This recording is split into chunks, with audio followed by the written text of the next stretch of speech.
Welcome to the Dark Ozarks. We are talking about the dark history and hauntings of Newtonia, Missouri tonight. And there in Newtonia, there is everything from Civil War battles and ghosts, outlaw Belle Starr, blood-soaked floors, and more. We will be right back to all the spooky details of Newtonia in just a minute. We want to let you know where you can find us in person in the next few weeks.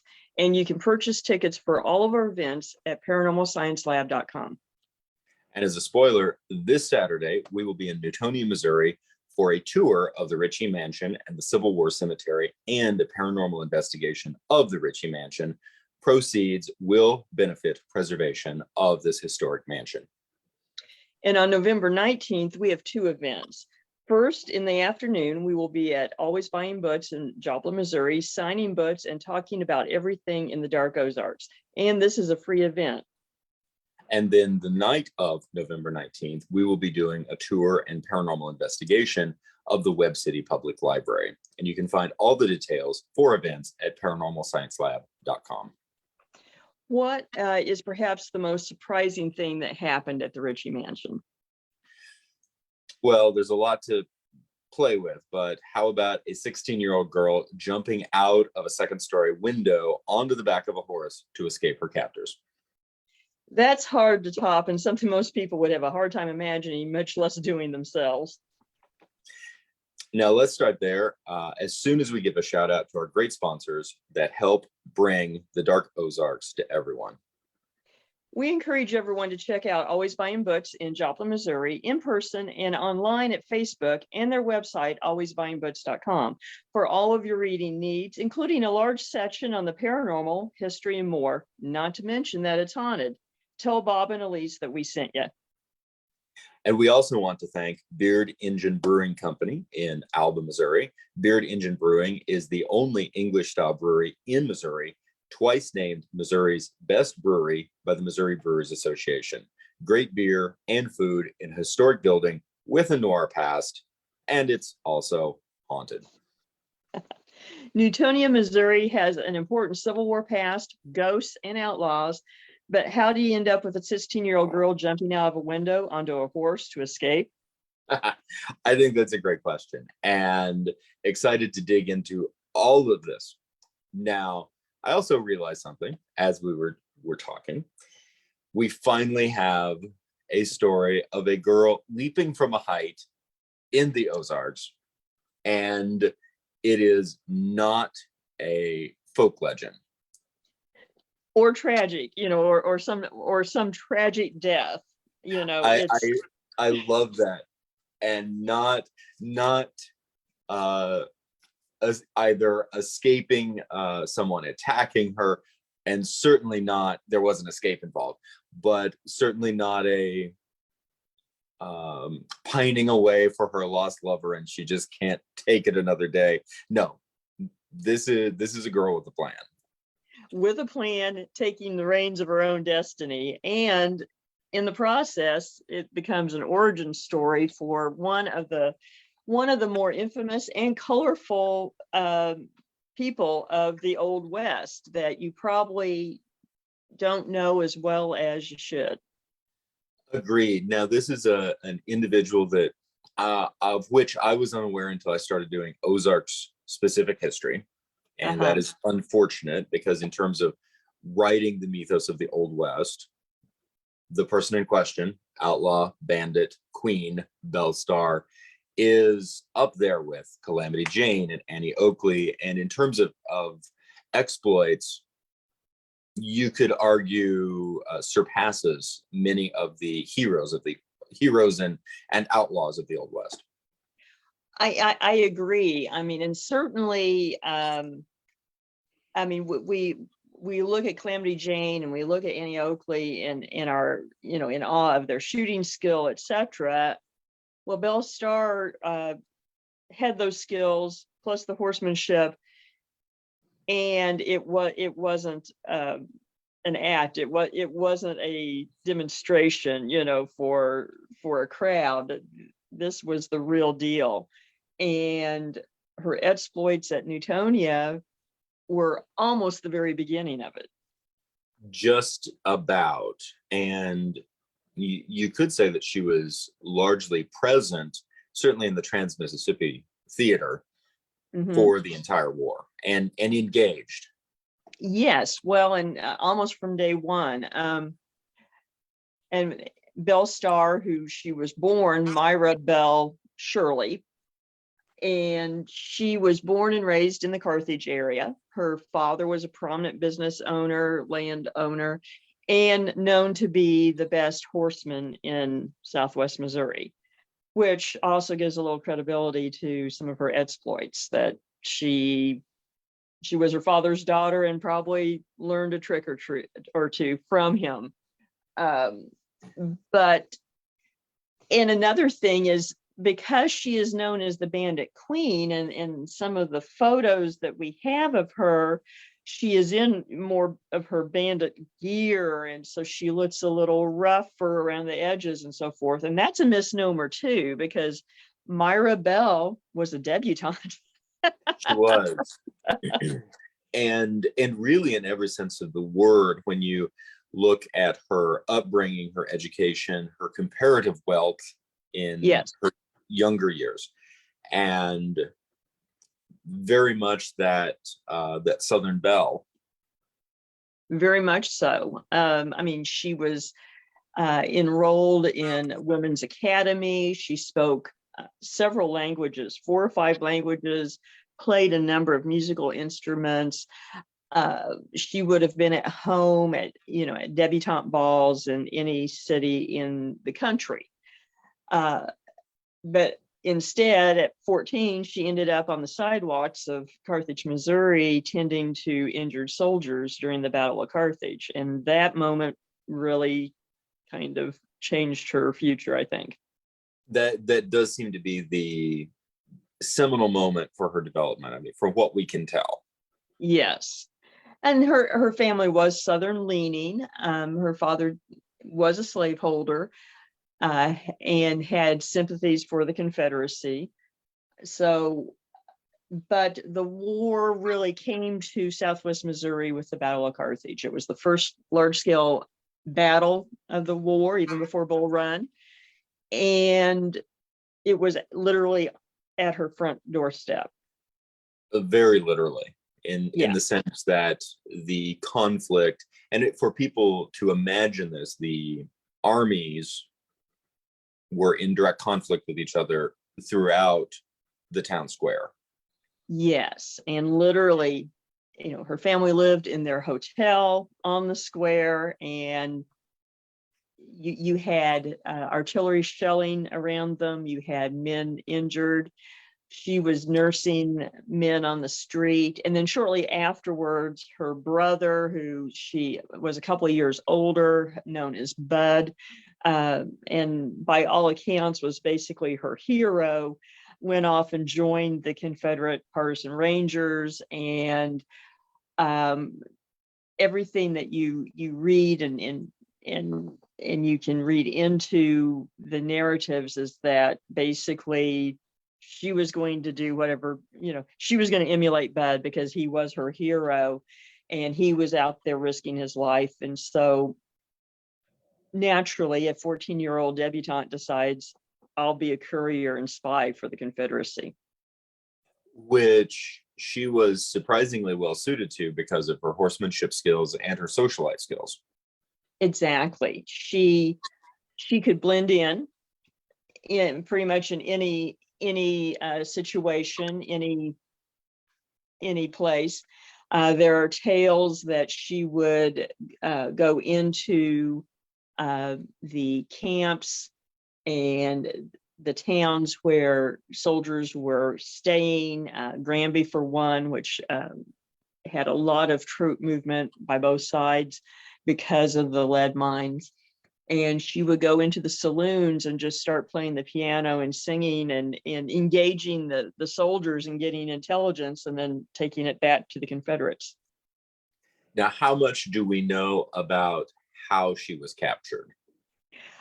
The details are not really well kept, and that was often the case. You often, when you go through provost marshal records, there might be a note, 7 guerrillas, captured at X place, and list the names, and that sometimes is it. What we do know is that she was interrogated at least twice at the Ritchie Mansion in Newtonia. And that's what usually gets told of the story. But the reason she was interrogated there is the provost marshal. And for those that are not familiar, the provost marshal basically was the military governor, pseudo governor of Missouri. There was a civil government, state government, everything, but the provost marshal was in charge of prisoners and sort of the military legal issues. And so he would go to the Ritchie Mansion, and the Ritchies were Union. In fact, Mr. Ritchie was a colonel, and interrogate guerrillas and Confederates captured in Southwest Missouri. So it was very common for people to be captured in this general area and taken there. So she was taken there to be interviewed, interrogated, and she escaped. We know that. We know that much. The official records of the Union are pretty silent on the details. Not surprising, Fair.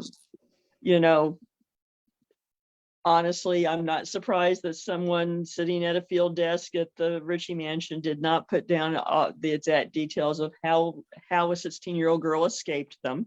That is a bit embarrassing. It is.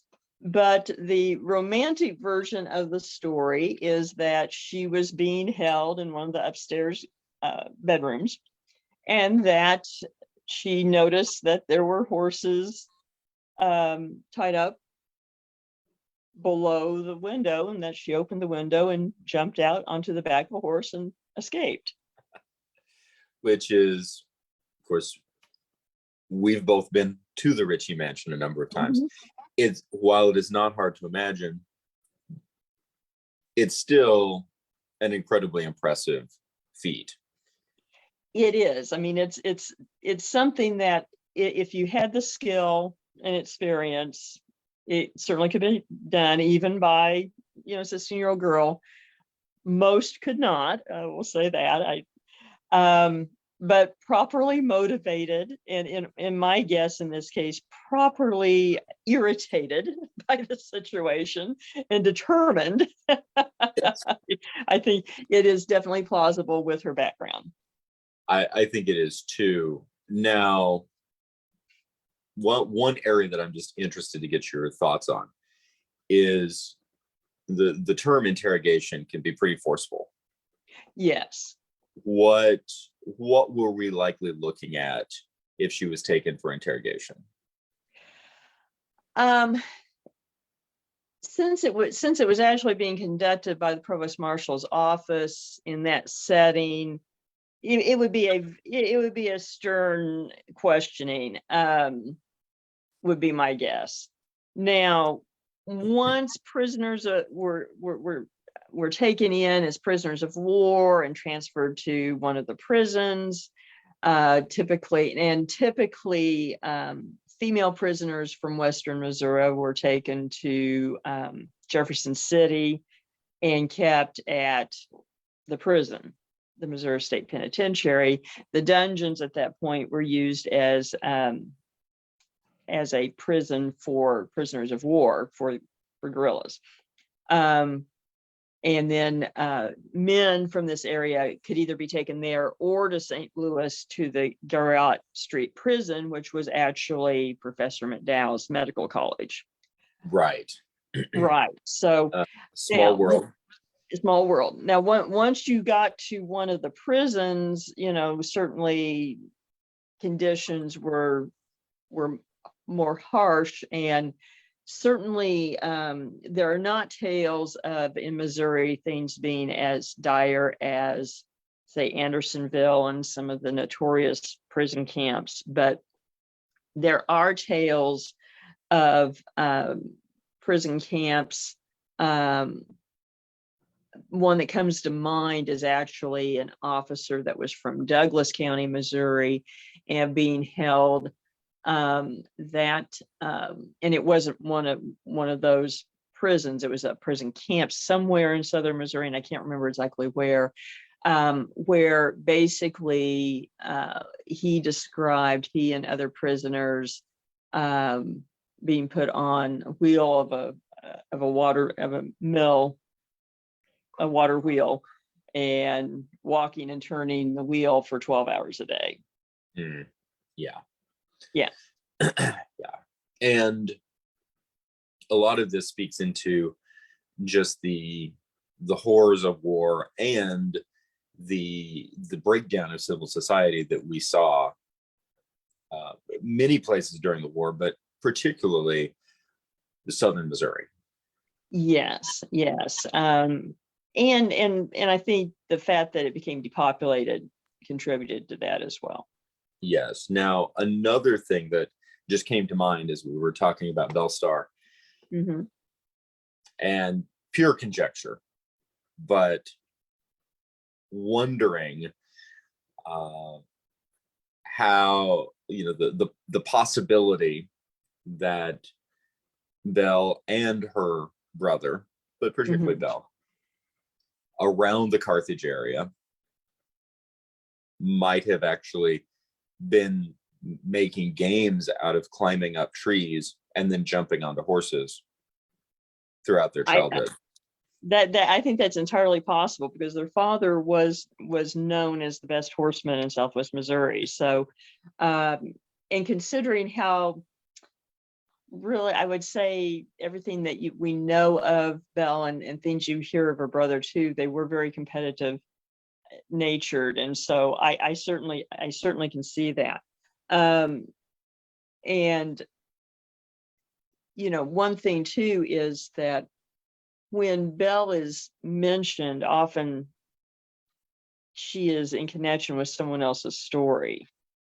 And I think that is a shame, because she is one of those people that we joke about there being 6 people in the 19th century and everything else is smoke and mirrors, and she's one of those people, because when you talk about characters and people in the Dark Ozarks, she knew so many of these people. She was childhood friends with the James boys, with the younger boys. There was rumored romances between her and a couple of the younger brothers. So all these names that she was involved with, and so she gets mentioned in these contexts. Then later, of course, she marries her husband, and they rob banks and so forth, and she gets told in the context of the story of Isaac Parker, the hanging judge at Fort Smith. And while we talk about the escapades of Calamity Jane and Annie Oakley and so forth, I find it interesting. It was Belle Starr that Isaac Parker had the biggest vendetta against, and made it his personal goal to make sure that he arrested her and put her and her husband in prison, and really rejoiced the day that he was able to do so, and they were sent to Michigan to prison for a time. There's also a later in life legend about her seducing someone just to get out of jail. How realistic do you think that story is? Because obviously at this point her legend is becoming a legend. Yeah, and I'm not so sure about that. Now there is a version that they were trying to capture her later on, and actually one of the Clayton brothers that we've talked about in previous episodes was tasked with arresting her, and they decided, they had Judge Parker issue subpoenas for her and gave them to Bass Reeves. And the story goes that she had decided to try to stop all this by having Clayton killed at a county fair. But then but the story goes that when she heard Bass Reeves was on the case, that she called off the hit and left town. So I kind of wonder if that story somehow comes out of that story. I don't know. I think that's potentially quite reasonable. Mm-hmm. And something that is important for people to understand about so many of these outlaws, Bellstar being one of them, the James brothers being another, but many individuals, largely Confederate leaning, Mm-hmm. who were at a very young age, 14, 15, 18, 19 years old, severely impacted emotionally, and in some cases physically traumatized, losing family members, losing friends, watching family members die, watching family members be hanged in their yard, these types of events. In the case of Belle, watching pretty much everything that she knew in terms of stability be shelled by artillery, Mm-hmm. and brought down, the complete destabilization of the safety net, the infrastructure, the family structure, everything, leading to, of course, first of all, a newfound purpose in fighting the war. Mm-hmm. And then she lost her brother. She lost her brother a year later. He was killed in fighting near Sarcoxy. And then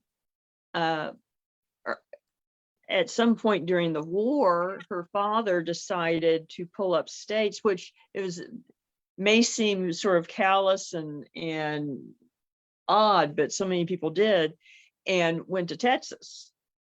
Yes. While the war's going on, basically took the rest of the family and went to Texas, including the story that they disinterred Bud's body from the cemetery and took it to Texas and reburied it.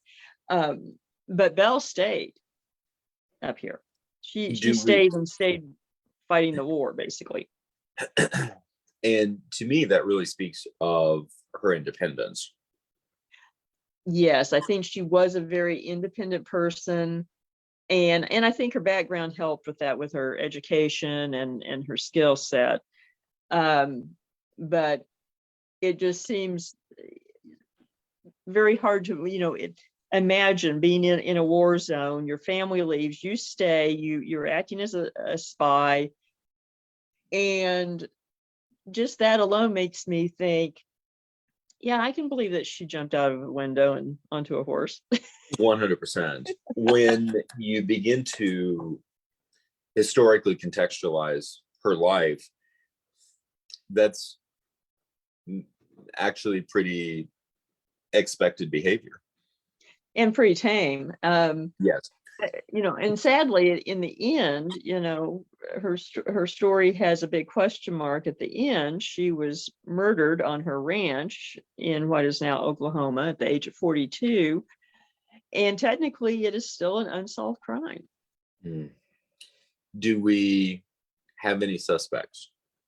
There are various theories linking different people who were involved in the gangs that she and her ex-husband had been involved in. I've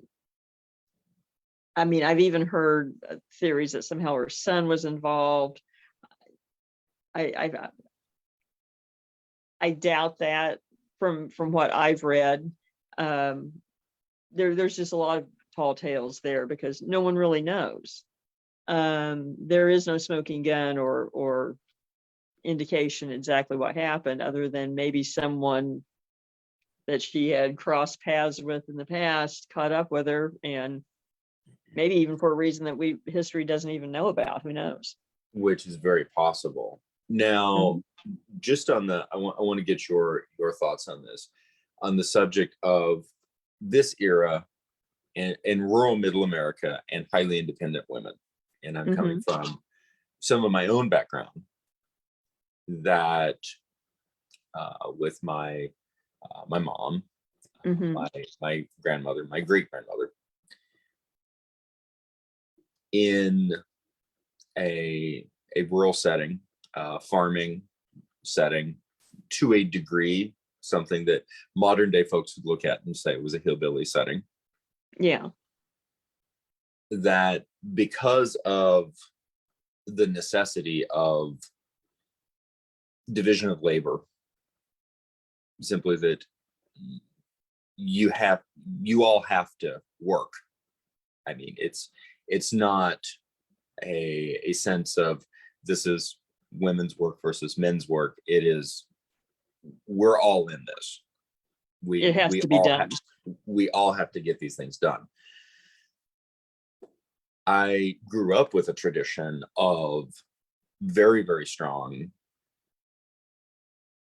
independent, critical thinking women who, from a cultural perspective, the outside looking in, wouldn't necessarily have recognized that.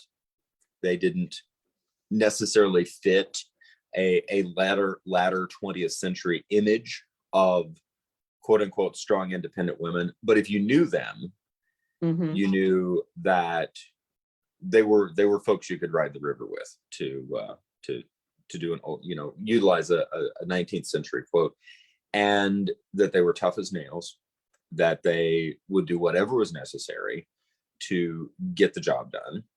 Mhm. And the concept, the modern concept, or the modern look backwards of saying that society, 19th century society, early 20th century society, rural American backward society had these strict gender roles, etc. I never saw that in the sense of, if you got to get stuff done, you do it. That's true. And I grew up with that too. My mother, my grandmothers, their sisters, stories I heard about, grandparents further back.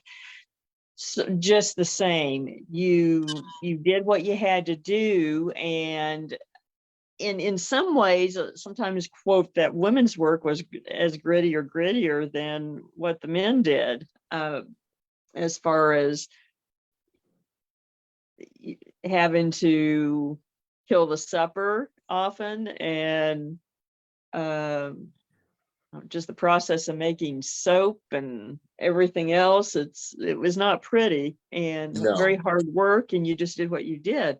I I had an aunt that even into her late 80s, she was more at home out working in the field than she was doing housework. Uh, People in the family would say she worked like three men in the field, but you couldn't get her to clean the house. So I can appreciate. yeah. I can appreciate that sentiment. And one of the traditions I grew up with was my grandma, my maternal grandma, and Mhm. her sisters were all excellent shot. Mhm. And they hunted squirrels regularly, not with a shotgun, but with a 22. Right. And they did not like missing, for the simple reason that that was an extra expense. Exactly. There's a story of someone in my distant family that they they got to where they would just kill the squirrels with a rock because it was cheaper. Yeah. And so when I hear, I think it's an interesting dichotomy in terms of authentic history and culture, as opposed to perhaps later 20th century and sometimes early 21st century expectation or an imposed perception, that stories like Bellstar honestly remind me of stories of my family's past. The same for me as well. And I think part of why people have a harder time of that comes from pop culture, and our so many people, their view of that time period is grounded in movies, which particularly from say the 30s through the late 60s were run by the censors in Hollywood. So you had this rigidity of roles, that we don't show this, we don't show that, this is proper, this is improper.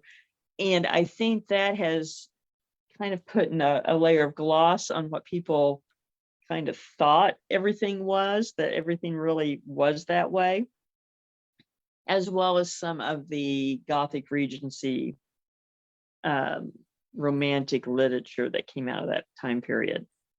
You start looking very at the good point. dime novels, and this other side, the strong, independent woman is accepted more in the dime novels of the day than in the quote literature.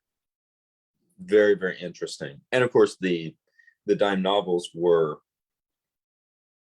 the mass appeal to lower income. True, people who were living that life, but also Mhm. I think in some ways they were, now a lot of them, they were greatly embellished, but with that grain of truth in there, a lot of those dime novels were actually written by reporters who came out west and actually saw the country, talked to people. Yes, So they were getting the sort of, the flavor of the area of the West more than sort of the literary version of it. And yes, there was embellishment on a lot of it, but you still get more of the character, I I think. like that. And I should clarify in terms of what I was aiming for with my comment. The sense that there was more mass appeal running off of my theory anyway, that mass appeal not because it was imaginary, but because there was a sense of the material resonating with a background of authenticity. Oh, and I agree that that didn't hurt, and that sold more books and magazines and serializations and newspapers, etc. You had a lot of that. And now looking back, often people will read some of that and say, well, that's all just made up, and it all wasn't. Correct. And something that we even see today, and I know you and I had an earlier off-camera Mhm. conversation about this, that sometimes the interpretation, the fictional interpretation, is more resonant of truth Mhm. than we anticipate or realize. That's really true. And uh, so I think people, you have to look at those things with an open eye and start looking at it, what makes sense in that context. And in this context, this romantic version of the story of Belle Starr makes a lot of sense. It does. And I'm just curious as to your thoughts on this. Of course, my background, my family ancestry histories, as yours in many cases, are dealing with rural, middle American, and coming from a background that you do what you got to do. Yes. Yeah, And there are no excuses. no. And at the same time, that is not to negate the reality that, particularly in more high society or more affluent stratas of culture, certainly in the Victorian era, the Edwardian era, etc., there were a lot of expectations in terms of gender roles that we would find highly constrictive. Yes. That's very, very true. So just a complete aside counterpoint, when you're looking at cases of, say, Lizzie Borden, a lot of that comes in because you have more urbane, wealthy Victorian roles that really get caught up into what makes sense of what really happened in that case that just do not apply in this situation. The high trait neuroticism that gave us the likes of H.P. Lovecraft a couple of decades later. Exactly. It, which, out of control xenophobia aside, I'm still glad that we have Cthulhu. So Yes. there is that quick digression into sci-fi. But in that regard, it does make me wonder how much, obviously there were many factors that pushed people west, that pushed people to the ends of the boundary lands, the pioneering spaces.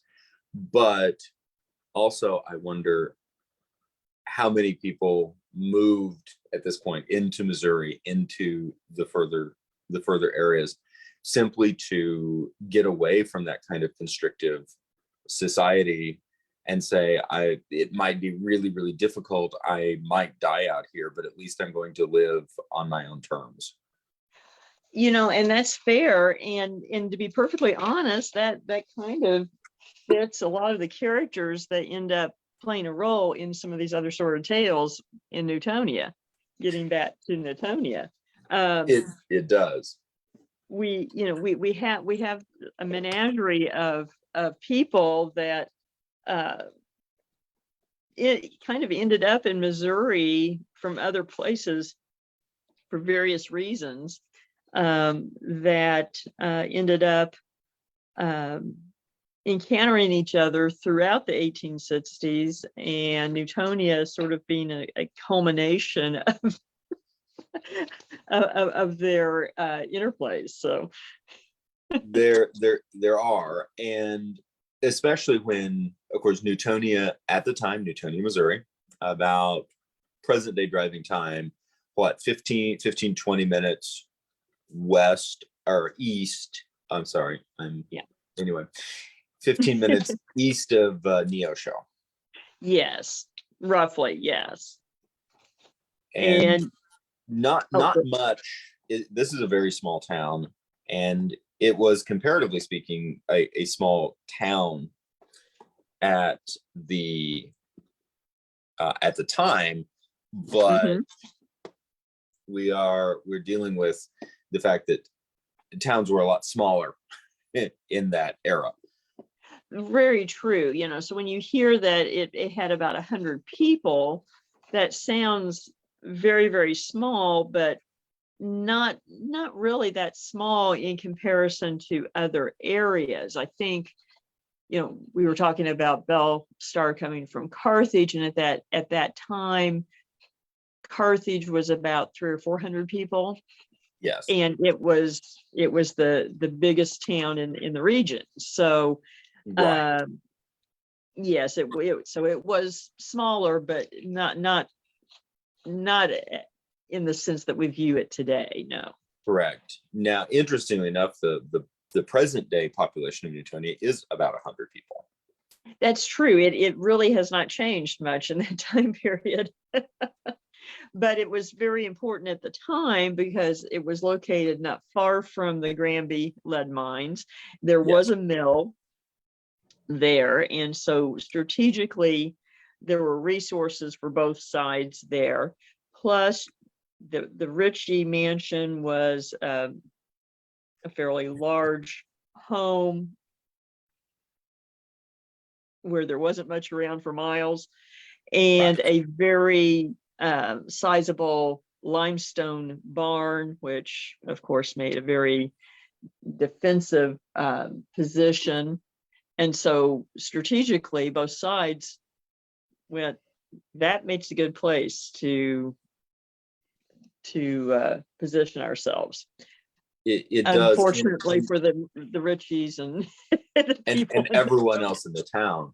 And the other thing that I think is very important to take into consideration, of course, today we have a lot of roads intercrossing the region, but at the time pretty much the main, in that basic area, the main north-south route from Arkansas up to Granby, to Carthage, etc., was through Newtonia. It was a a stopover, and it was in the way, in essence. So for troop movements, they were likely going to be intersecting there. Yeah, they were going to be on your front step. Yeah. And they were. And yeah.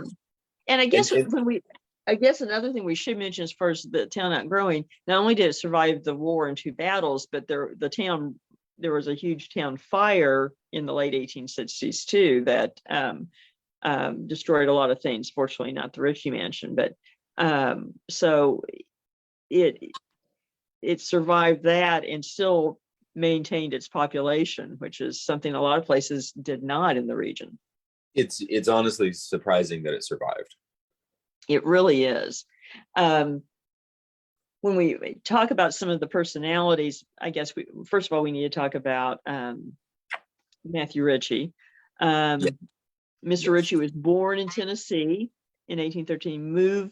He moved here in the 1830s, and we also have to remember at that time the edge of Newton County, where he moved to in Newtonia, literally abutted up against Indian territory. It was not the state of Oklahoma. It was territory. It was the Indian territory, where basically you had the Indian tribes and lots of people who were trying to lose themselves or hide from something in their past. So quite a sort of a really a frontier in of itself. And Mr. Ritchie he was a judge, a state representative, state senator. He was a delegate to the state convention in 1861, and that happened once Governor Claiborne Jackson and his supporters abandoned Jefferson City with the intended purpose of holding a convention and seceding from the Union. The Union leaning forces held a convention and basically reformed the government in the summer of 1861. Mr. Ritchie was a delegate there and voted against seceding. And then he became an officer in the Union Army. So he kind of had a bullseye painted on his rooftop for the Confederates anyway. Very true. And a incredibly beautiful home that stood out. Yeah, it really is. It's a modified Federal style brick. And one of my favorites, details there is that while most people did not build in closets in their homes at the time because your taxes went up with every doorway in your house, so most people said, I'll put my clothes in a wardrobe instead. Mr. Ritchie decided to have closets installed, which is one of those little things to say, I can afford it. And something that would be easily overlooked today because we're just simply not thinking about it. But exactly, an ostentatious status symbol. And a little bit of bragging rights.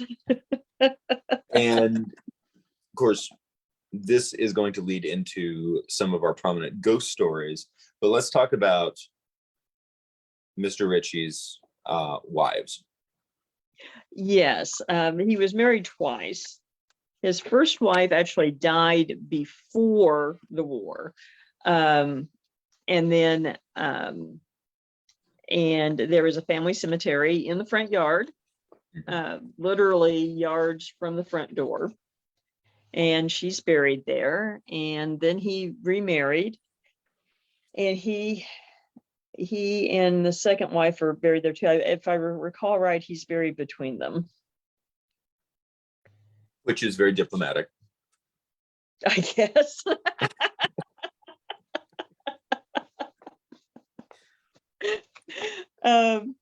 Cozy, we'll say. Very, very, very cozy, and very interesting in the sense that Richie is from Tennessee, native Southerner, Mm-hmm. slaveholder, and ardent Union supporter. And that may seem confusing to modern minds, but it wasn't that uncommon in Missouri. No. Colonel Phelps from Greene County, from Springfield, was another example Yes. that of a slaveholder who was a Union officer and opposed secession and was a staunch supporter of the Union. Yes. So it's not something that is isolated, but it just seems contrary to our modern sense. It does, and a important aspect is simply stepping outside of contemporary perception, moving ourselves outside to essentially be highly receptive to a very different environment, psychological environment, emotional environment, but then just a physical environment. And as you were talking about that, Mr. Phelps ended up with one of the most well-known Union generals of the war, his corpse in his root cellar for a time. Yeah, and Nathaniel Lyon. we just buried him there to keep him happy. Not something that it's kind of like the old joke of, how was theater, Mrs. Lincoln? Well, how are the peach preserves, Mrs. Phelps? Yes, yes. Would be a little unsettling when you went down for the pickles. It would. and that really brings up just that reality that, as first of all, such an interesting dichotomy in terms of analysis, because human nature hasn't changed. Human nature hasn't changed in 150 years. It hasn't changed in 250 years. As far as we can tell, it hasn't changed in 7,000 years. If you look at what the Romans and the Celts and various groups were doing historically. Yeah. But the environments in which human beings find themselves in the 1860s in rural Missouri, northern Arkansas, vastly different in terms of expectation and requirements for survival. And it's an incredibly strong homage to the resilience and the complexity of human beings. It really is. And, you can flesh that out between counterpoint with Mr. Ritchie and, of course, Phelps. And then the two men that come to bear so much influence on what happens to Newtonia in the Civil War. And that would be General James Blunt of the Union and General Joe Shelby of the Confederacy. And General Price, but let's be candid here. The interplay between Shelby and Blunt goes throughout the war and sort of culminates with Newtonia. It does, and it's also, for me, in terms of analysis of Confederate action in the war in relationship to General Joe Shelby. And General Joe Shelby is such a standout because he emerges from the war with his honor intact, and then goes on, quite dramatically, goes on to serve the Union or the United States government in the following years, and does so with great distinction and with a keen eye in terms of furthering Union. The Union and reconciliation of the state of Missouri with itself. Yes. And that's, that's not a small feat when you were on the losing side. And not only that, you refused to surrender and left the country. Correct. Then came back. So it says quite a bit about Joe Shelby. Something, and of course, with General Shelby, one of the most, for me, amazing stories is his refusal to capitulate, and the legend anyway, which I'm, along with the legend of Bellstar, leaping from the Ritchie's mansion second floor, I'm going to say happened just because I want to, and but also because I think contextually and historically there's a high degree of plausibility based on the characters at hand of General Shelby riding across the Rio Grande and drowning the Confederate flag rather than surrender it.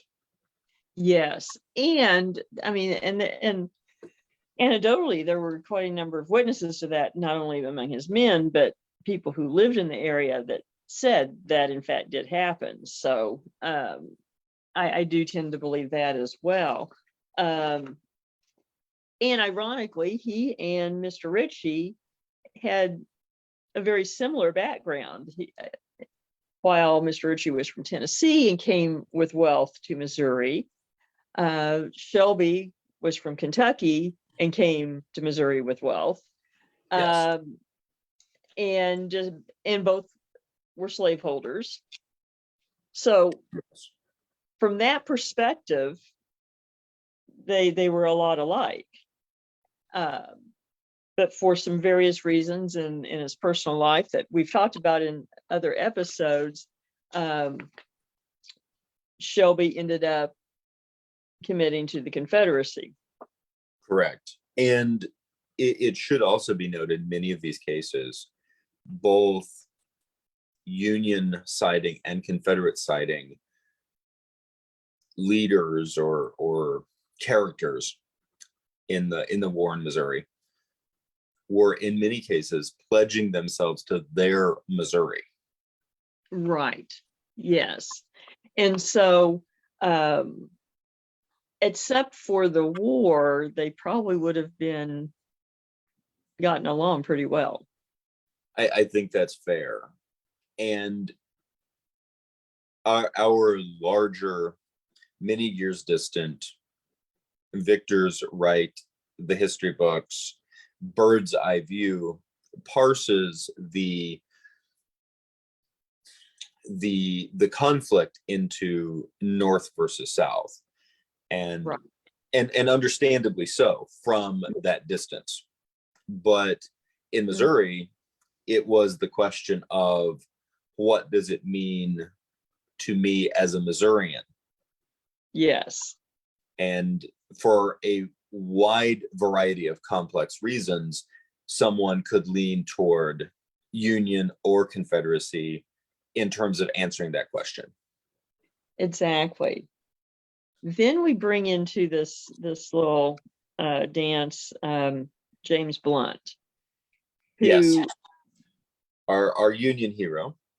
Our Union hero, who came to Missouri, well, Missouri by way of Kansas, but then before that, Maine.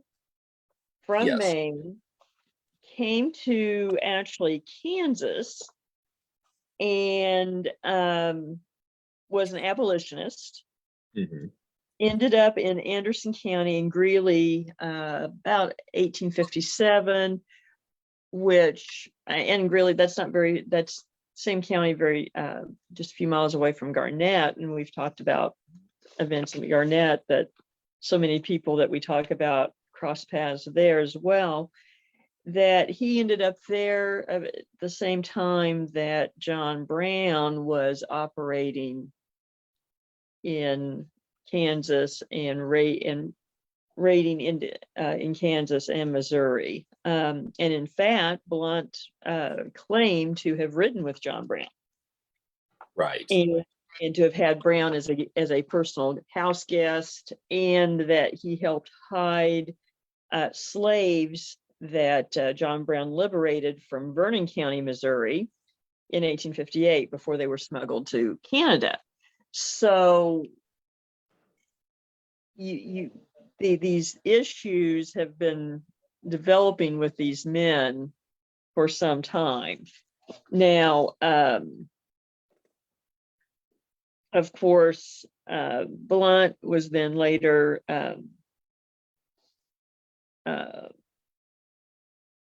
associated a bit with Atchison and Lane and so forth, and these, were the men that Shelby opposed because, well, mainly because they burned his warehouse down. Correct. And not just his warehouse, like a huge chunk of his wealth went with it. Yeah. And that's an understandable reason all by itself. And it really speaks into some very complex sociocultural and socioeconomic issues going on between Eastern Kansas, Western Missouri, and the conflicts of the question of slavery, the question of free state. And what is oftentimes overlooked is that there were heroes and villains on both sides of that. And individuals, of course, one of the now unpopular historical narrative notes, from contemporary journals and letters, etc., from individuals, particularly in Missouri, was that there were many individuals. The situation of Free State Kansas attracted a lot of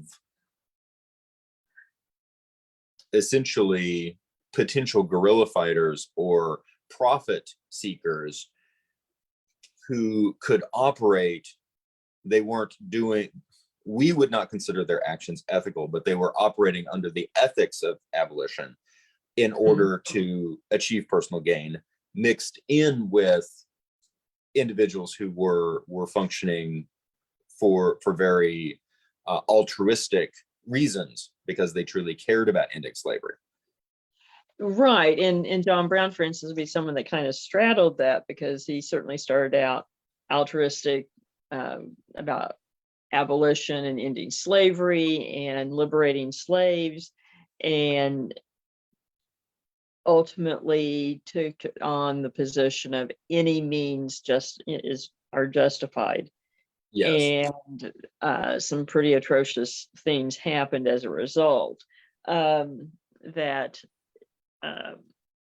It's really fair to say why, as you said, that there are good guys and bad guys on both sides of all of this. And ironically, Shelby and Blunt just kind of shadow each other throughout the war. I mean, Blunt first was a major general in Kansas, and this is actually just before the war, so he was operating with Lane and everything before things actually break out, when Shelby was actually operating in Kansas, but not in a military capacity. He was a private citizen who then later was recruited to become a Union officer and turned it down. Whereas on the same day, the same officials in St. Louis, they taught to Shelby, they taught to Sherman and Grant. Yes. And this all took place in St. Louis, correct? That took place in St. Louis, and they wanted Shelby because he'd already proven himself as a capable cavalry officer, even though he had no military experience, and turned them down because of these various business reasons and personal reasons. And so it's just very ironic. So he and Blunt had sort of near run-ins in Kansas, and then they both were at the Battle of Carthage, where Yes, Bill Starr was. So exactly. they were all there. And and how far is, it's not very far, comparatively speaking. How far is Carthage from Newtonia? I haven't driven that specifically. I specifically, I haven't driven specifically Carthage to Newtonia, but my guess would be roughly 30 miles. Yeah. Something So like that. We're dealing with so many personalities, so many individuals at the same time, with comparatively few roads, sparse population, and then a number of key critical realities associated with the war. The biggest one, which is very easy to overlook today, is Granby and the lead mines. It is. People don't think about it, but it was very, very important at the time, because who controlled Granby basically controlled munitions output for the region. Yes. Well, the And entire theater, really, and part of the Western theater too. So yes, so these are military resources that are on the frontier. They are comparatively unprotected. And Lincoln is in Washington, D.C., looking at this reality, saying, this is a priority. yeah. Well, they are, because they could just see what was going to happen if, it became very important, and the Confederacy gained a lot of ground in the two Western theaters because of Granby in the early part of the war until Pea Ridge. So yes. Now I want to pivot to the paranormal for just a moment and then come back to the first battle. Okay. Mrs. Ritchie has been seen in the Ritchie mansion. Yes. And if it were the 1860s, that would be expected. Right. But she has been seen since, up until the present day. Yes. And I'll start with one of my favorite stories, which I've actually heard from law enforcement over time. And this happened probably now 10, 12 years ago, that the Southwest Missouri Drug Task Force was assembling to go do a raid. And whenever they meet, there's officers from various departments, and they will meet somewhere, all get in gear, get their plan together, and then all go en masse to the location. So they usually try to meet somewhere that's not too obvious. So they had ended up parking all their vehicles in front of the Ritchie mansion, which if you go through there and on the highway where they were parked, you would probably not even notice anything. So while they're getting ready, someone looks up and they notice a woman dressed in 1800s attire standing on the upper level of the porch, just staring at them, watching. And I've heard a couple of the men talk about it. First I thought, oh, so someone's in the mansion, that it's someone's doing something in costume, and then they just get the sense, no, that's not what's going on. And she never moves, she never says anything, but she's just staring at them. And they get this uneasy, you hear all these guys, these guys in SWAT gear, and they're getting uneasy by watching this woman on the porch. And so after a couple of minutes, they start realizing, oh, she's not real. And then after a little bit, she dissipates and just vanishes. And made quite an impression on them, um, as could be imagined. as can be imagined. And so I just envisioned this of one of the Mrs. Ritchies standing out there going, what in the world are they doing in my front yard? Very much so. And the impressions, the evidence collected, and just the general analysis is one of vigilance. Yes. And I think, and very protective, still taking care of the house is the sense I get, I do too.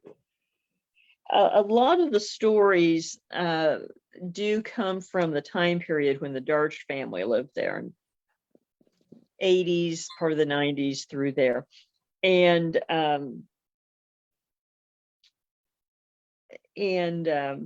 one of the stories is that there was a storm and a tree limb fell on the grave of one of the wives, and I don't know which one. And basically, they're vaults there in the cemetery, and the lid to the vault was broken when this tree limb fell.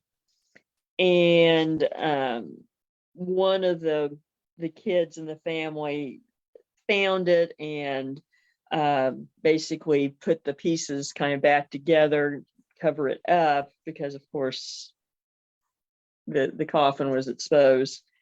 And the next morning, that child woke up to every blanket in the house being stacked on top of them. And everyone else denied doing it. And so the family ended up concluding that Mrs. Ritchie had made sure that the boy was covered up very soundly and warmly as thanks for putting the lid back together as best he could. I think it's a beautiful it's a very sweet story. Yeah, it is. I've heard stories of that, at times either shadows or faint apparitions to be seen in the house, particularly like walking up and down the stairs, that kind of thing. And it was assumed it was family members.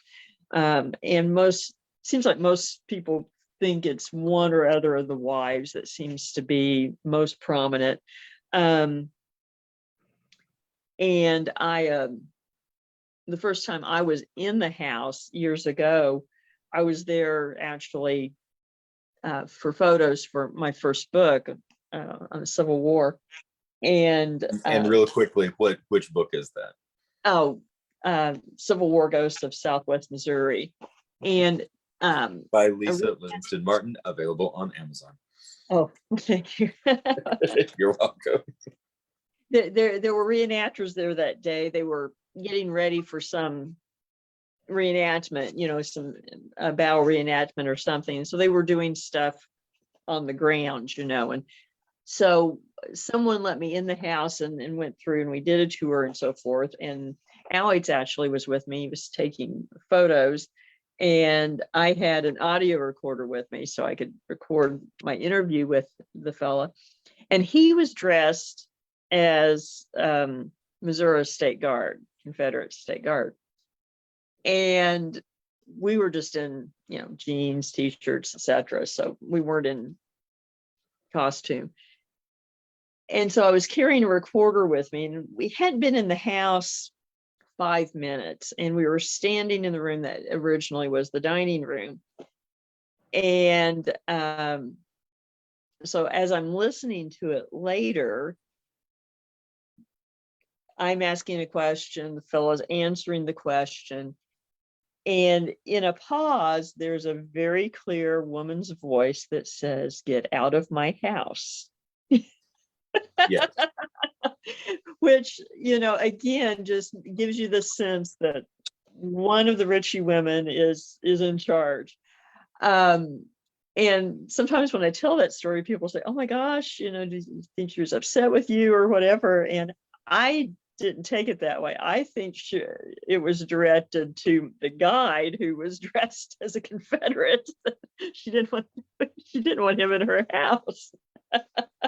And I think that's very fair.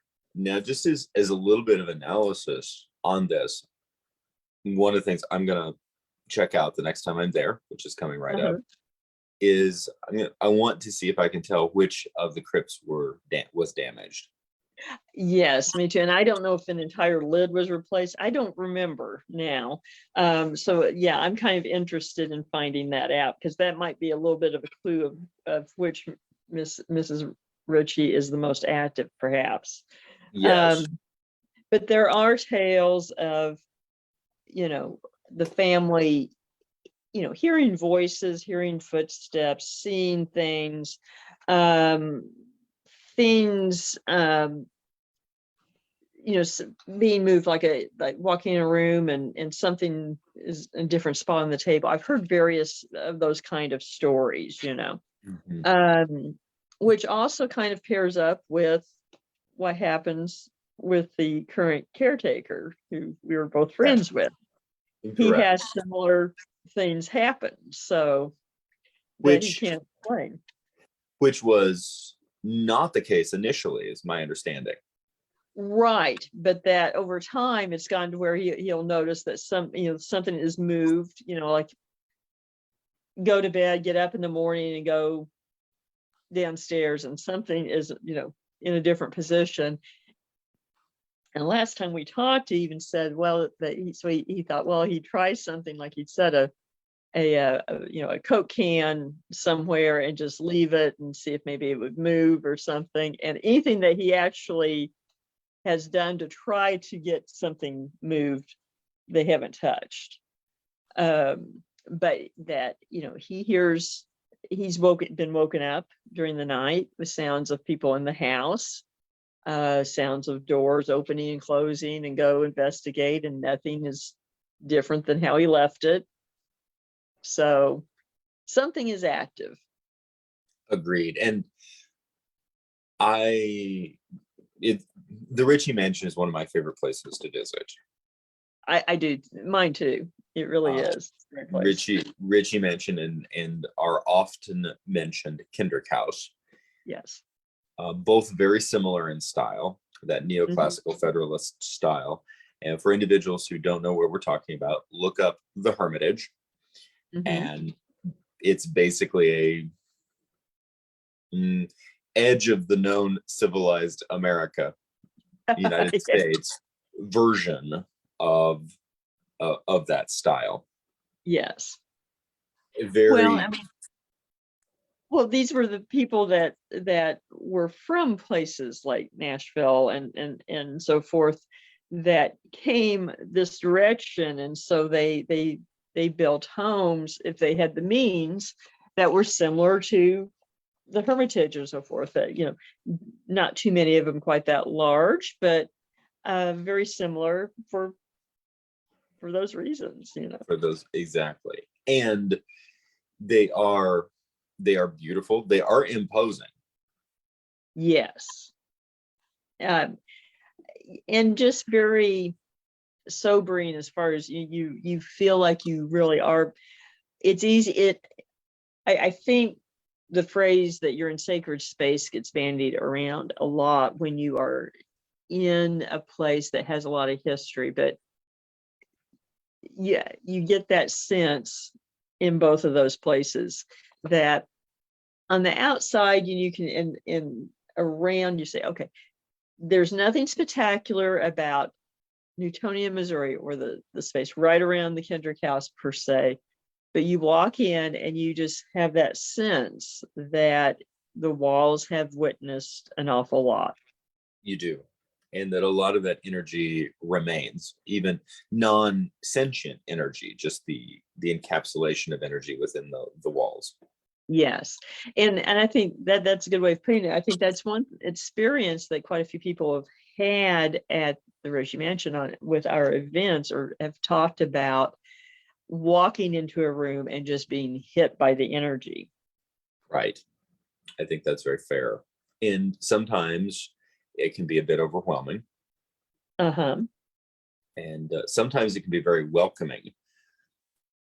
Now, my take on perhaps more of the sentient energy of the Ritchie Mansion is that it tolerates me so far, and I'm Uh-huh. curious to see how things are going to be on this upcoming event. Do you feel like you're not embraced as much as you are at Kendrick? Not as much as at Kendrick. Kendrick is a very warm place. And I have to say, Rishi mentioned it is a little more solemn as my mother would say, a sober socks attitude. She would always tell a kid, don't be sober socks. So when they're being too serious. So, and there is that feel of seriousness that kind of overlays, where at Kendrick House, it's very much, regardless of all the things that have happened there, very much a sense of home. It is. And I think that Not that the Rishi Mansion isn't, but no, but there is a solemnity there that as opposed to a sense of I'm actually at a loss of a word, which is odd for me, but it's it is a vigilance, again, coming back to the Ritchie Mansion, a vigilance. And certainly I had a unique experience in terms of, again, just impressions, but during our April event, of getting a very strong sense of someone on the top porch, which is where Mrs. Ritchie is seen. Yes. And a sense of certainly cautiousness and concern. The idea of, what are you doing in my house? What are you people doing? And that might be a good good point to now talk about the battles, because in context, it makes a lot of sense that you have that feeling there and wondering, what are people doing? Because not only was it the site of a battle, it was the site of two battles that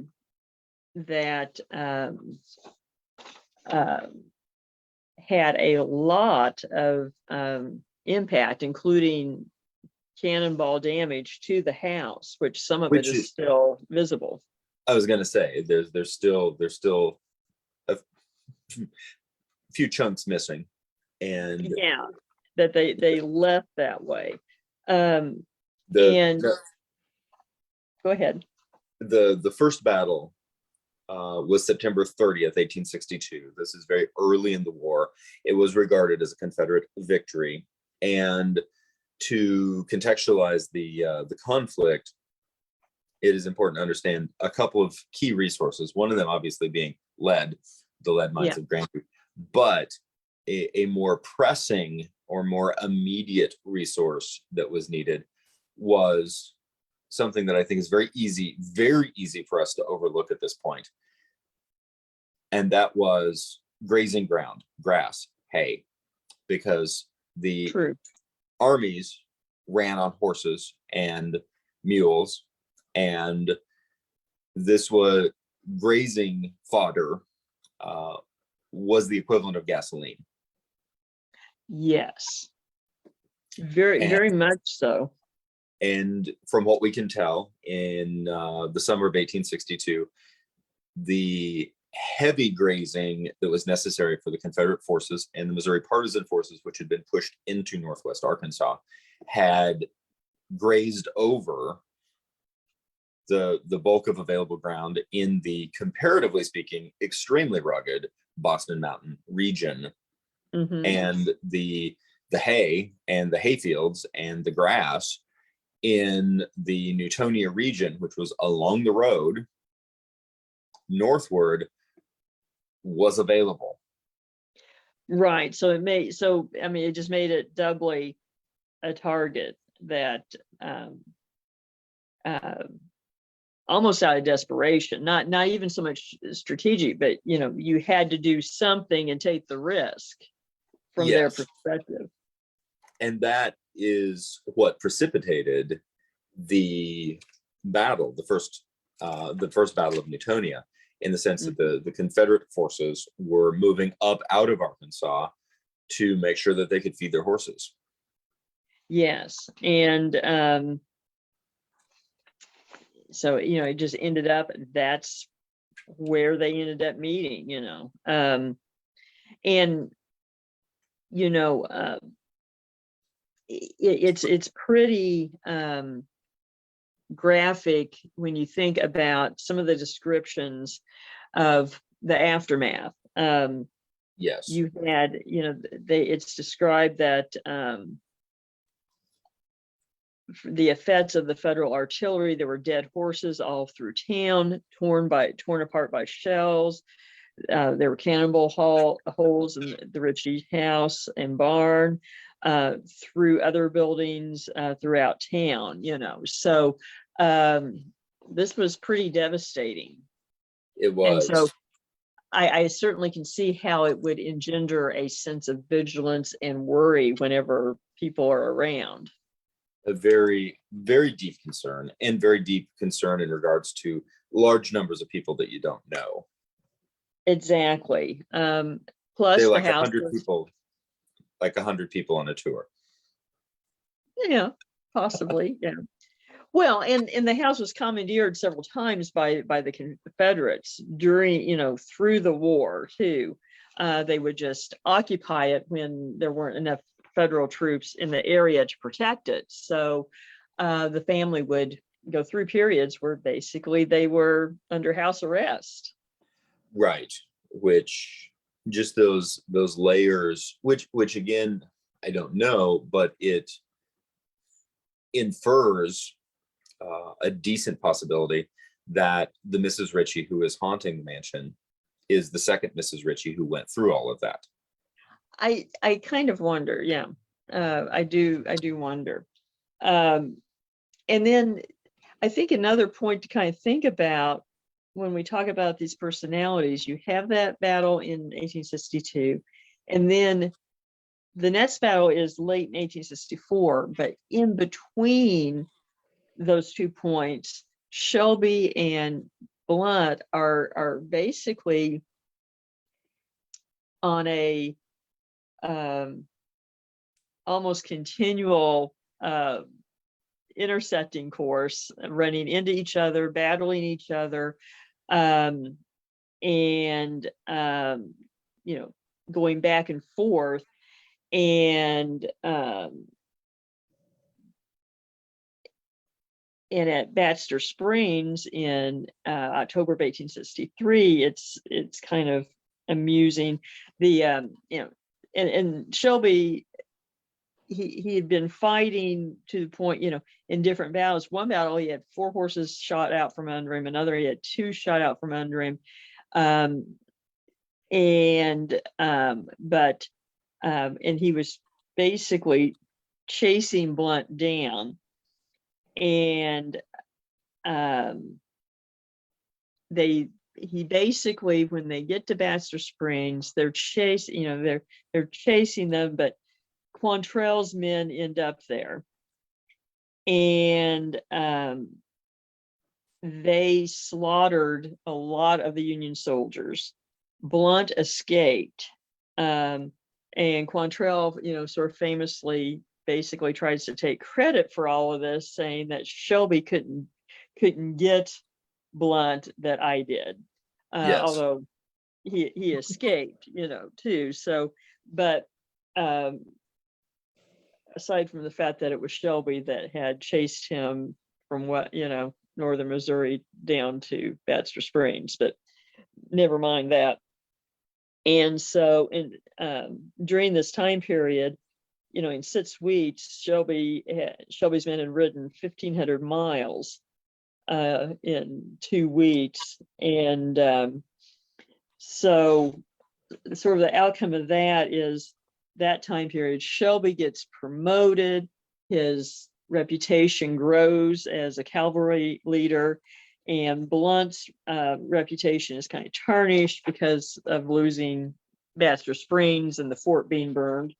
And so that then it starts coming out that Blunt looks like he was stealing from the army and from the supply lines. And so this is kind of where their stars start diverging, as far as integrity in the end.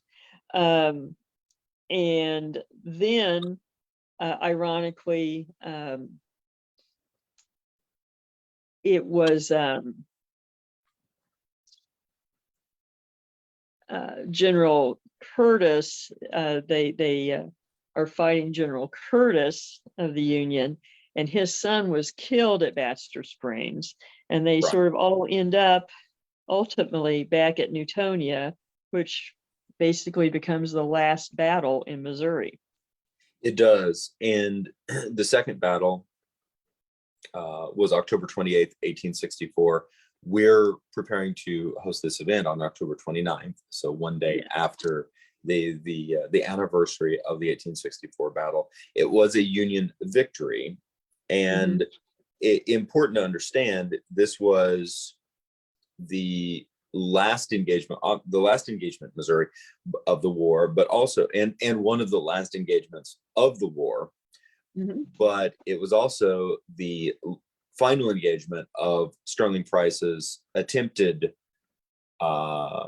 attack expedition into Missouri, which was a huge push coming up, forcing a Confederate spearhead, really an attempt to essentially retake the state, targeting St. Louis, targeting Jefferson City, coming close to modern day Kansas City, and then finally retreating southward.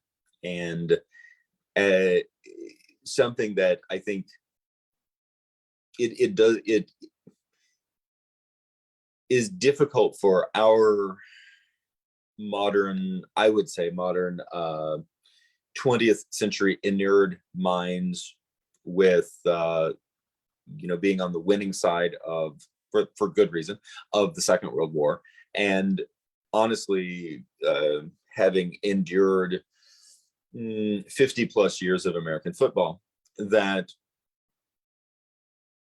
no one talks about a strategic loss, an effective strategic loss, and something that we see that is unbelievably brilliant. And we see it multiple times during the war with General Shelby and his cavalrymen, but we see it specifically at the Second Battle of Newtonia, is that Shelby maneuvers an incredibly sophisticated and effective retreat that is both a delaying action to allow Price's forces and the supply trains to get back into Arkansas, while putting up, quite frankly, one hell of a fight against the onrushing and typically better armed and greatly outnumbering Union forces. Of General Curtis, who had an axe to grind because his son, not just axe to grind, but his son had been killed by Quantrell's men technically, but in Shelby's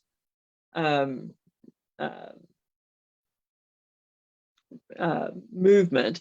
And so again, all these people are coming into play. And then ironically, while, as you said, it was very brilliant maneuvering, but they were fighting so intensely in covering the retreat that Shelby's men ended up moving away from him too quickly, and actually he was surrounded by some of Curtis's men, and was almost to the point of having to surrender when, ironically, considering that Quantrell had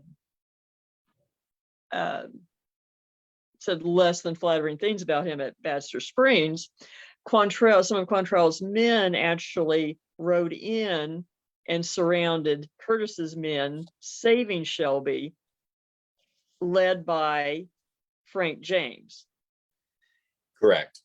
Again, who was, of course, a childhood friend of Belle Starr.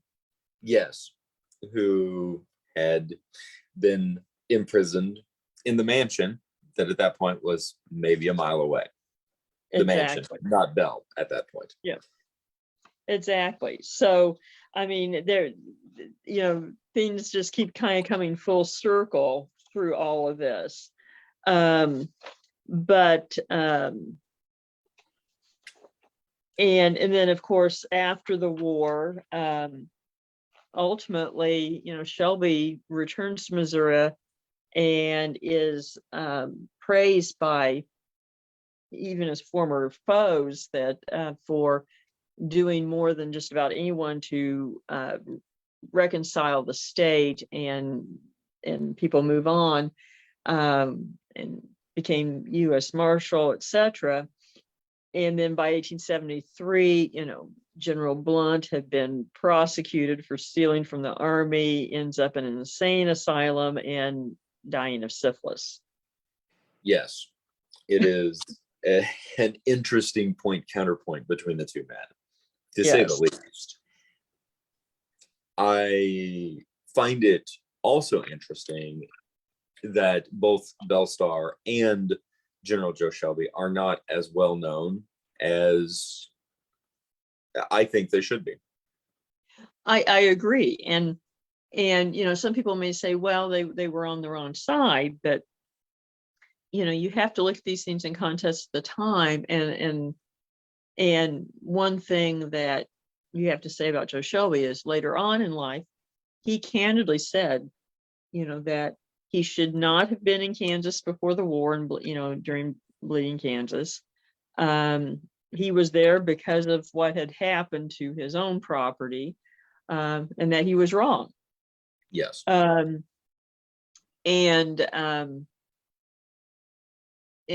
on that part of it, he conceded Blunt was right, in his views on slavery, etc. at that point in time. Mm-hmm. And so even through all that, he could concede that whatever Blunt had done later, he was right at that moment. And so there's just a lot of, you have to admire the ability to say, okay, I was wrong. Yes, you really do. Now, coming back to the first battle, in terms of the second battle, if you are at the Ritchie Mansion with us for an event, a great deal of the second battle actually took place just a little bit southwest of town in what is now fields and country roads.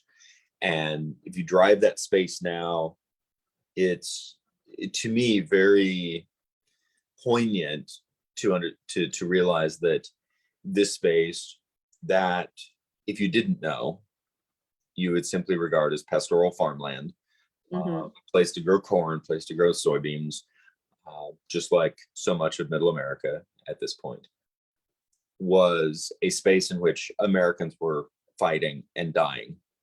Yes, hundreds of men dying. Yes, and that is very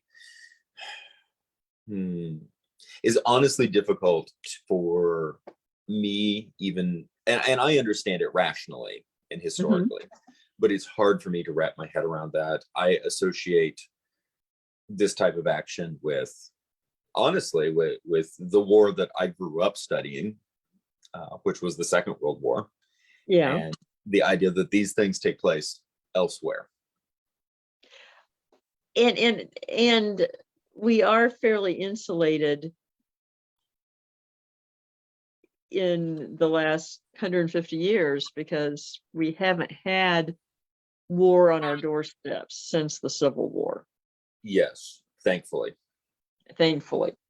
And but that kind of also makes me think about the Civil War cemetery at Newtonia, where Yes, some of those men are buried. And we will tour Saturday as well. Very solemn. it is. It is And very much a liminal space. it is. I mean, it is in a physical sense as well as an atmospheric sense, because you literally walk, you are walking into another space physically when you get there. And I'm not going to spoil that for anyone that's coming on the tour, but you know, when you walk off the road and you walk through that gate, you feel like you physically are in a different space, and it certainly has a different atmosphere, a very watchful atmosphere. And there are tales people have, talked about, hearing booms of cannons, getting recordings of battle sounds, things like that in that area, which of course there was fighting all through there. Yes, So that, and the cannon fire would have been heard there. So that's certainly very, very possible. Um, it is. and I can say I always feel like I'm not alone when I'm there. I do too. It is a very unique space. I would encourage anyone to just experience the space, first of Yes. all. Second of all, from my understanding, the cemetery was founded because of the first Battle of Newtonia. That's my understanding as well. And that is why it is referred to, that it's called the Civil War Cemetery. And there are later burials there, but Oh yeah, and there are graves, there are unmarked soldiers' graves there that are, we don't know who they are. It's unnamed. yes. I get a very, very strong sense. We've discussed this. There's a lot of activity just in the immediate forested area on the west side of the cemetery. Yes, that's always my sense too. It can be, depending upon one's perspective, it can be eerie. Hmm. I do find it myself to be incredibly beautiful. I do too. And although I feel like I'm being watched, I find it very peaceful too. Same. I don't get the sense of a malevolent watching or an angry watching, but I definitely get a sense of being watched and being in the presence of others. Exactly. And which I think makes a lot of sense there. So, and with all of these things, there's no wonder that there are hauntings there and at the mansion and so forth. I'd be surprised if there weren't, considering all the When you events. think about that, and with the first battle, 245 Union soldiers dead, approximately 100 Confederate soldiers dead, 300, we could say an estimate 350 men Mhm. died within this very small space. And the second battle, even more. Yes. So you think about that, even just the sense of sacred ground in terms of Mhm. these men's sacrifice is extraordinary. Yes. And even in that there's one tale of one of the soldiers that is buried there, was not actually killed in action, but at the end of the battle, he was recognized by someone as having killed his father, this other soldier's father, and who walked up and then stabbed him and killed him. Yes. And then also the same fella was known, he was quite the guerrilla fighter, and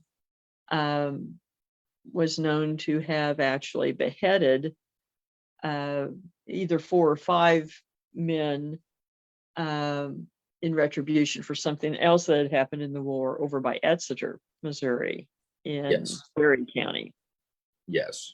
Which is, if we get started on beheadings, we'll be here all night. That's another topic entirely. But it is, and of particular historic note, but I think also potentially interesting in terms of possible paranormal gathering evidence.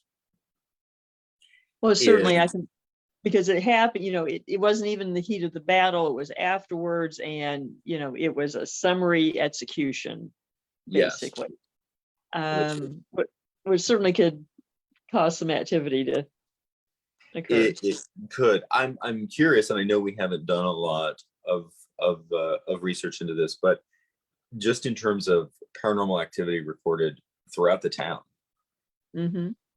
That, I have heard people say that there are at least several other houses in town that have a lot of activity, including a couple that are not quite as old as the Ritchie Mansion, but from slightly after the Civil War. yes. And so,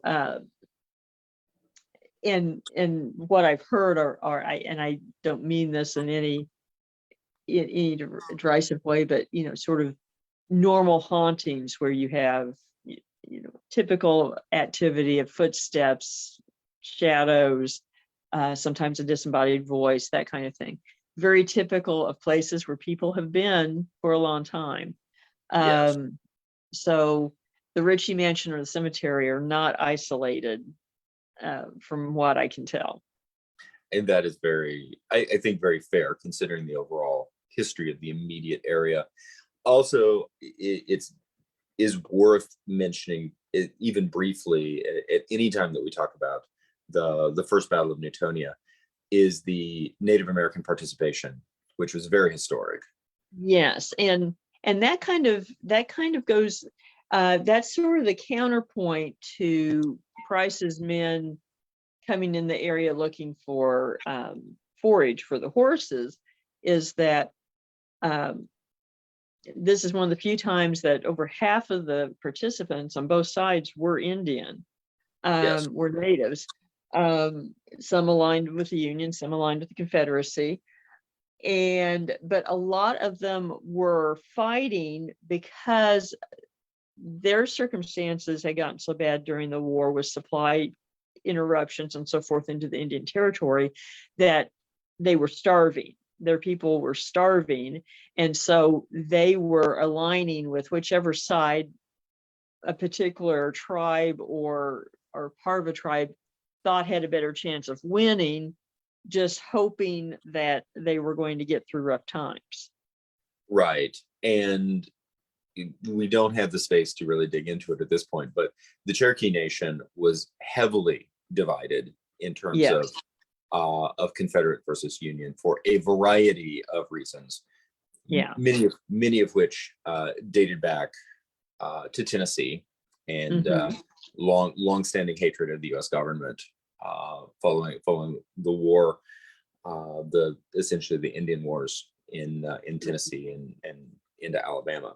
So that which Andrew Jackson was a big part of, coming back to the Hermitage in that. And so the war, the Civil War, heavily divided the quote unquote 5 civilized tribes, the Cherokee, the Chickasaw, the Choctaw, the Creek, and the Seminole, predominantly.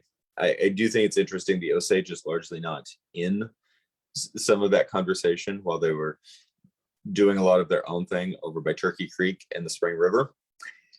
Yes, well, and also, of course, they also had a large portion of Arkansas, and they kept moving. Basically, they kept moving them. In the Cherokee, their sort of their lines that the government did, because and as the Cherokee were coming in, the Osage really did not like the Cherokee at all. And Right. so while it's sort of a dual irony that while you had the Trail of Tears and the relocation that caused so much trouble, and rightfully so, with the Cherokee and their bitterness with the government at the same time kept trying to move the Cherokee to keep them from being annihilated by the Osage, Yes. because the Osage viewed them as weak. Right.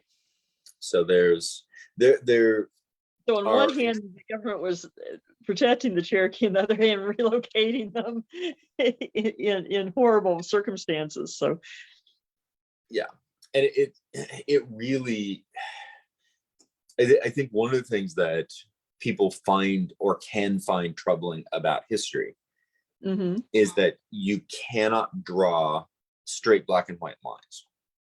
There are no nice, neat little boxes. No. And the more you dig, if you're doing your job as a historian, the more you have to accept these extreme complexities and almost deal with these issues on a case by case or a person by person basis. Yes, and I think that's one of the biggest lessons, is that you can't get, it's too easy to end up glorifying or vilifying one person or another, or one side or another in whatever situation, and it takes a more nuanced look to understand it, and to not only understand it but give it due credit.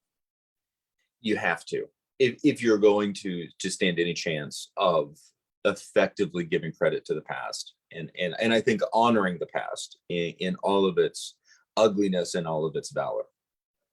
Exactly. And I think that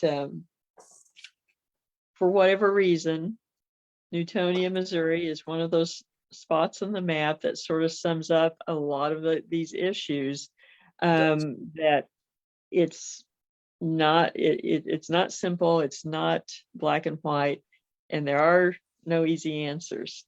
No, on so many levels, which if there were, history would be boring, and places like this would not be fascinating. History is very complex. It is not boring when you really dig into the realities of it, the emotions, the and quite frankly the high emotions of the blood. It is very exciting, actually. Oftentimes cautionary, a great deal to learn. And again, I think you're right. An area that is often overlooked is Newtonia and the surrounding region, and it was crucially important during the war. It really was, and some of that lingers in the aftermath as hauntings, I think. In the soil and the trees and the water and the walls and the floors. Exactly. That may be a good spot to sum up. And we want to remind everyone, don't forget to check out upcoming events at paranormalsciencelab.com. Thank you again to Always Buying Books and Beard Engine Brewing Company for helping bring the Dark Ozarks to everyone. And on the next episode, we will discuss all of the dark lore and tales of winter from the old world and their surprising effects on the Ozarks. We thank you from the Dark Ozarks. And remember, sometimes there are no easy answers.